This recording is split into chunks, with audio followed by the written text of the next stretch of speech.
Pure phosphorus எங்கு கிடைக்கும்? இது நிறைய விவசாயிகள் மனதில் உள்ள கேள்வி.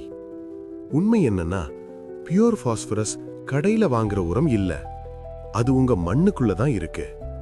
ஆனா ஏற்கனவே சொன்னது போல இரும்பு, அலுமினியம், கால்சியம் இவைகளோட சேர்ந்து மாட்டிக்கிட்டு இருக்குது. நெல் இந்த லாக்ல உள்ள பாஸ்பரஸை நேரடியாக எடுத்துக்க முடியாது. அப்போ தீர்வு என்ன? நுண்ணுயிரிகள் தான். பாஸ்பரஸ் சால்யுபிளைசிங் பாக்டீரியாக்கள் இந்த லாக்க மெதுவா உடைத்து நெல்லுக்கு பயன்படும் பாஸ்பரஸா மாற்றுது. அதனால்தான் மண்ணுல பாஸ்பரஸ் கம்மி இல்ல, கிடைக்கிறது தான் கம்மி. இதுதான் பியூர் பாஸ்பரஸ் உண்மை. அறிவியல் வழியாகவே வரும் வீடியோக்களில் பலவற்றை பார்க்கலாம். Like and subscribe trending farmer now.